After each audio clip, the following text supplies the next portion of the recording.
ಪದಾರ್ಥಿಗಳೇ, welcome back to my channel. HSTR question paper solve ಮಾಡುವಂತ ಮುಂದುವರಿದ ಭಾಗ.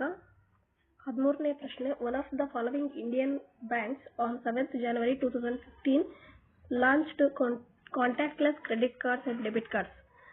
ಈ ಕೆಳಗಿನ ಭಾರತೀಯ ಬ್ಯಾಂಕುಗಳಲ್ಲಿ ಯಾವ ಒಂದು ಬ್ಯಾಂಕು 7ನೇ ಜನವರಿ 2015ರಂದು ಸ್ಪರ್ಶರಹಿತ ಕ್ರೆಡಿಟ್ ಕಾರ್ಡ್ ಮತ್ತು ಡೆಬಿಟ್ ಕಾರ್ಡ್ಗಳನ್ನು ಬಿಡುಗಡೆ ಮಾಡಿದೆ?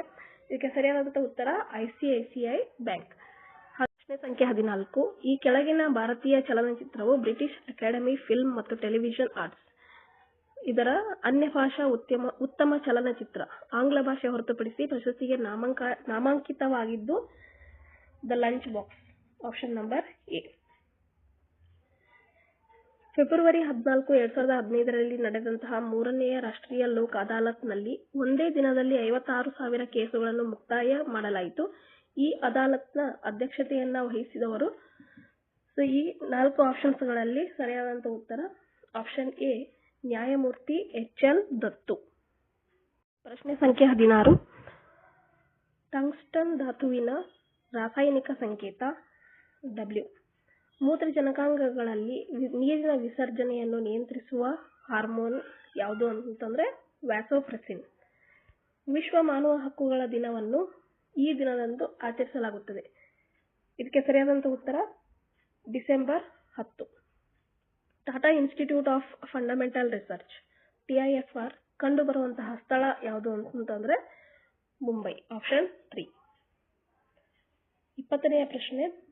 ಸೌರಮಂಡಲದಲ್ಲಿ ಕ್ಷುದ್ರ ಗ್ರಹಗಳು ಈ ಕೆಳಗಿನ ಯಾವ ಗ್ರಹಗಳ ನಡುವೆ ಕಂಡು ಬರುತ್ತವೆ? ಇದಕ್ಕೆ ಸರಿಯಾದಂತ ಉತ್ತರ ಮಂಗಳ ಮತ್ತು ಗುರು. Option number 2. 2011ರ ಪ್ರಕಾರ ಕರ್ನಾಟಕದಲ್ಲಿ ಅಕ್ಷರಸ್ಥ ಪುರುಷ ಮತ್ತು ಸ್ತ್ರೀಯರ ಅನುಪಾತ.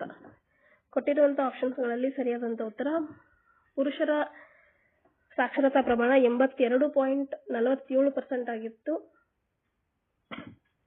ಇದರಲ್ಲಿ ಹಾಗೆಯೇ ಸ್ತ್ರೀಯರ ಒಂದು ಸಾಕ್ಷರತಾ ಪ್ರಮಾಣ 68.08% ಆಗಿತ್ತು. ಇಲ್ಲಿ ಯಾವುದೇ ಅಂತ ಉತ್ತರ ಈ ಅಂಕಿ ಸಂಖ್ಯೆಗಳಿಗೆ ಹೊಂದುತ್ತಿಲ್ಲ. ಆದರೆ ಕೊಟ್ಟಿರುವಂತಹ ಅಂಕಿಗಳಲ್ಲಿ ನಿಯರೆಸ್ಟ್ ಆಗಿರುವಂತದ್ದು ಆಪ್ಷನ್ 4 ಆಗಿರುತ್ತೆ. ರಾಷ್ಟ್ರೀಯ ಆಹಾರ ಸಾಕ್ಷರತಾ ಕಾಯ್ದೆ ಜಾರಿಗೆ ಬಂದ ವರ್ಷ 2013. ಸೆಪ್ಟೆಂಬರ್ 12, 2013ರಂದು ರಾಷ್ಟ್ರೀಯ ಆಹಾರ ಸುರಕ್ಷತಾ ಕಾಯ್ದೆ ಜಾರಿಗೆ ಬಂದಂತಹ ವರ್ಷ ಆಗಿರುತ್ತೆ. ಹಾಗೆ ದಿನಾಂಕ. ಭಾರತದಲ್ಲಿ ಸ್ವಾತಂತ್ರ್ಯ ಬಂದ ನಂತರ 2014ರವರೆಗೆ ನಡೆದ ಸಾಮಾನ್ಯ ಲೋಕಸಭಾ ಚುನಾವಣೆಗಳ ಸಂಖ್ಯೆ ಎಷ್ಟು? 2014ರ ಕ್ವಶನ್ ಪೇಪರ್ ಆಗಿರೋದ್ರಿಂದ ಇಲ್ಲಿ ಸರಿಯಾದಂತ ಉತ್ತರ ಯಾವುದು ಅಂತಂದ್ರೆ 16 ಆಗಿರುತ್ತೆ. Option number 4. ಈ ಸರಿಯ ಪ್ರಶ್ನೆ ಪತ್ರಿಕೆಯಲ್ಲಿ ಇದನ್ನ ಏನಾದ್ರೂ ಕ್ವಶನ್ ಕೇಳಿದ್ರೆ ಭಾರತದ ಸ್ವಾತಂತ್ರ್ಯ ಬಂದ ನಂತರ 2025ರವರೆಗೆ ನಡೆದಂತಹ ಸಾಮಾನ್ಯ ಲೋಕಸಭಾ ಚುನಾವಣೆಗಳ ಸಂಖ್ಯೆ ಎಷ್ಟು ಅಂತಂದ್ರೆ 18 ಆಗಿರುತ್ತೆ. ಮೊದಲನೇ ಬಾರಿ ಎಲೆಕ್ಷನ್ ನಡೆದಂತಹ ವರ್ಷ ಯಾವುದು ಅಂತಂದ್ರೆ 1951-52ರಲ್ಲಿ ನಡೆದಿತ್ತು ಲೋಕಸಭಾ ಚುನಾವಣೆ. ಅಗ್ನಿವೀಣಾ ಪುಸ್ತಕವನ್ನ ಬರೆದವರು? ಇದಕ್ಕೆ ಸರಿಯಾದಂತ ಉತ್ತರ ಕಾಜಿ ನಸರುಲ್ ಇಸ್ಲಾಂ.